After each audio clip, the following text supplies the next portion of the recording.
یہ حالات اس وقت ایسے کیوں ہوئے؟ اصل میں ہوا یہ ہے کہ آپ لوگوں نے سانپ پکڑنے والوں کو سپیڑا کو دیکھا ہے کبھی؟ دیکھا ہے سپیڑا کو؟ سپیڑا اپنی بانسری جب نکالتا ہے اور جب بم بجاتا ہے تو آس پاس در و دیوار، گھروں میں، جھوپڑیوں میں، محل میں، چھت پہ جتنے سانپ چھپے ہوتے ہیں سب باہر نکل آتے کہ نہیں آتے؟ جب وہ بجانا شروع کرتا ہے تو سانپ جھوم جھوم کر نکلنا باہر شروع ہو جاتا ہے۔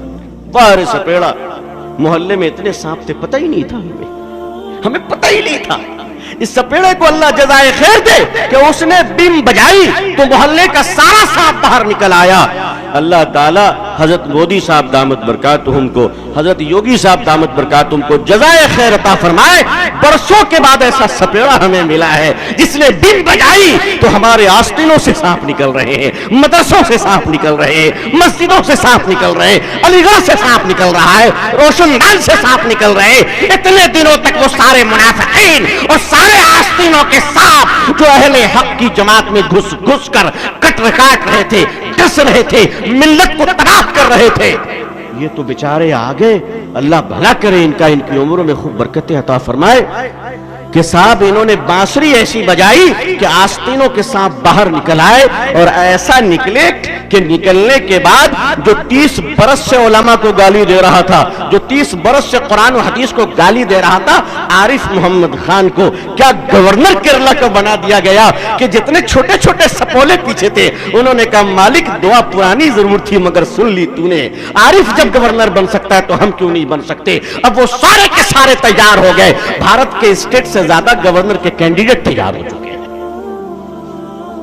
یہ اصل کھیل یہ ہے کہ شاید اس غلاظت کی تقسیم میں ہمیں کچھ حصہ مل جائے۔ یہ وہی لوگ تھے جو لکھنؤ میں جمع ہوئے تھے مسلم پسندہ بورڈ کی ورکنگ کمیٹی سے 2 دن پہلے حیات ہوٹل میں کہ ہم زمین دے دیں گے۔ آپ کے ابا کی ہے جو دے دیجئے گا، آپ کے ابا جان نے رجسٹری کیا تھا آپ کے نام پہ، آپ دے دیجئے گا۔ مسجد کی زمین خدا کے گھر کی زمین ہے، نہ کوئی ملا دے سکتا ہے، نہ مولوی دے سکتا ہے، نہ جمعیت دے سکتی ہے، نہ مسلم پسندہ بورڈ دے سکتا ہے۔ خدا کے گھر کی زمین اگر دی جائے گی تو خدا کے قانون کے مطابق دی جائے گی۔ اتنا آسان ہے؟ تم نے اتنا آسان سمجھ لیا ہے؟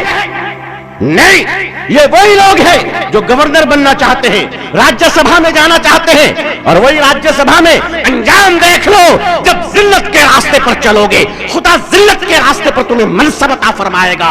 اور یاد رکھو کہ اللہ ذلت کے ساتھ ہی پھر تمہیں کرسی سے نیچے بھی اتارے گا۔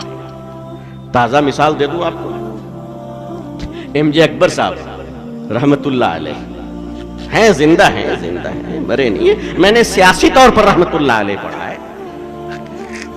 پارلیمنٹ میں چیخا ہے تو شریعت کے خلاف، ایسا چیخے کہ ان کے چیخنے کے بعد ملک کی دنیا کی 26 عورتیں ایک ساتھ چیخ پڑی۔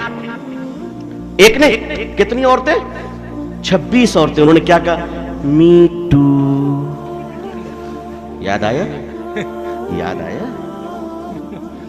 آیا؟ میں کوئی بہت پرانی بات نہیں کہہ رہا ہوں، بولو سچ ہے کہ نہیں سچ ہے؟ Me too. اور خان صاحب اتنے تگڑے نکلے، آشا رام کے شاگرد،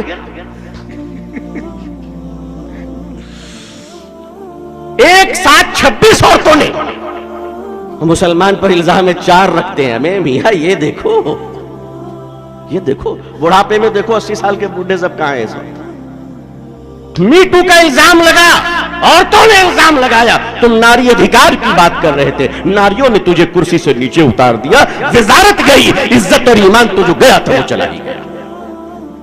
اس لیے یاد رکھیے کہ اللہ منصب بھی دے تو اللہ سے عزت کے ساتھ منصب مانگیے، ورنہ لیڈرشپ کے جتنے منصب ہیں، جتنے عہدے ہیں، جتنے وقار ہیں، یہ سب تباہ و برباد کر کے رکھ دے گا۔